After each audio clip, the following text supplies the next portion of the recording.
Danes bom govorila o tem, kaj v sistemu aurasoma predstavlja zelena barva.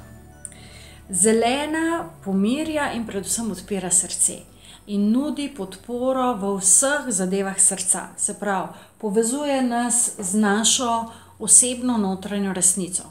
Vzpodbuja jasnost izražanja, sploh čustev v kakšnih takih napetih situacijah, se pravi v raznih soočanjih, in sicer nas pomiri, uravnovesi, nas nacentrira in na ta način umiri čustva.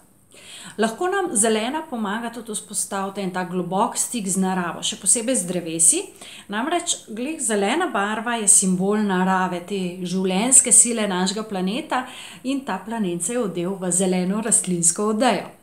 Drevesa simbolizirajo rast in svetlobo, gozdovi so pa pljuča našega planeta in zato je zelena v aurasomi povezana s pljuči. Na čustveni ravni zeleno barvo povezujemo z občutkom svobode, prostornosti, prostorskosti in zato tudi z odločanjem.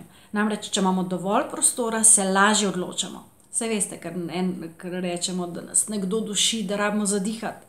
In zelena je povezana s prostorom in pa s tem panoramskim zavedanjem situacije. V nas zbudi občutek, da imamo dosti prostora, da lahko v bistvu znotraj tega prostora najdemo lastno pot. Zato pomaga pri odločitvah, kadar se znajdemo na kakšnih razpotjih. Stimulira tudi občutenje prostora, občutek, da je prostor zaščiten, da imamo meje in da so te meje spoštovane. Zanimiva je razlaga zavisti in ljubosumja skozi jezik zelene. Gre namreč za čustvi, ki sta povezani ravno s prostorom.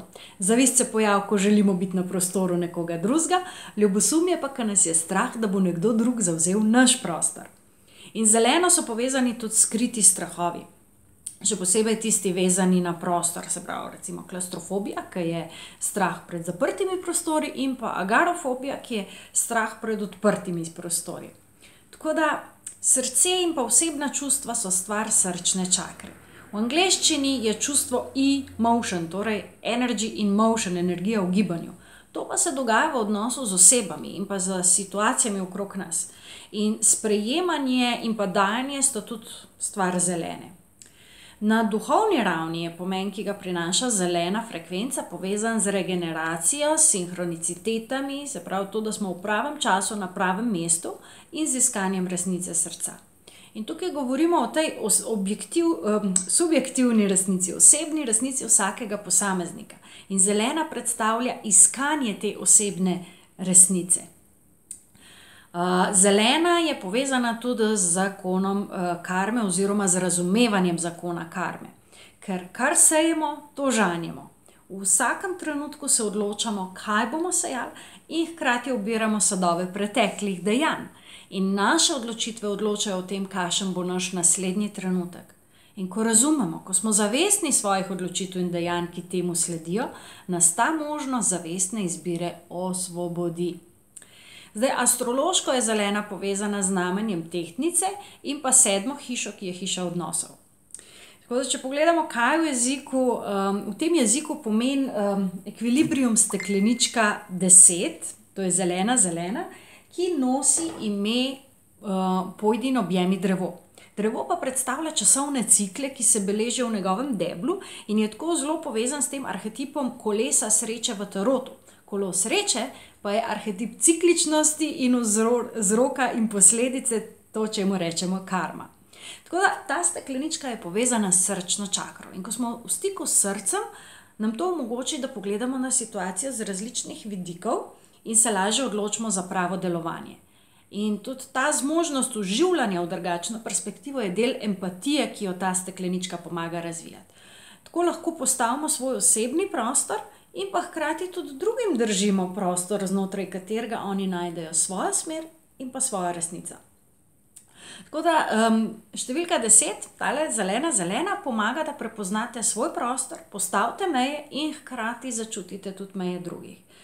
Spodbuja odpiranje in pozdravljanje srčne čakre, potem omogoča razumevanje karme, pomaga pri sprejemanju odločitev in pa nasploh harmonizira z naravnimi cikli in naravo.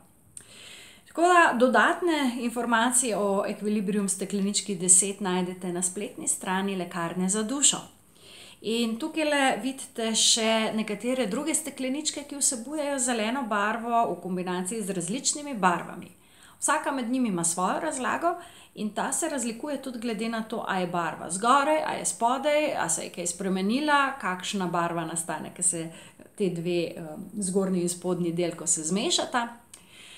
In v bistvu vsako stekleničko morate začutiti. Na nek način vas mora poklicati. Tako da izbira z mentalom ni običajno najboljši način. In v bistvu vsaka steklenička se zmeraj razloži v kontekstu tistega, ki jo je izbral, in pa drugih stekleničk, ki jih v bistvu vsak izbere na terapevtski konzultaciji, ki jaz pravim zmenek z dušo. Tako da na YouTubeu najdete še več video vsebin na temo aurasome in pa stekleničk. Spremljate lahko tudi zapise na blogu Lekarne za dušo. Vedno pa z veseljem organiziram vaš zmenek z dušo, kjer izberete 4 stekleničke, ki vam jih potem skozi jezik barv tudi razložim in tako zagledate pred seboj svojo dušno zgodbo, kar vam omogoči, da jo ozavestite in začnete tudi živeti. Manca Razboršek je moje ime in sem svetovalka sistema Aurasoma že od leta 2009 in v tem času sem vodila že na desetine barvnih zmenkov med ljudmi in njihovimi dušami in zmeri znova sem hvaležna, ker lahko prevajam ta jezik.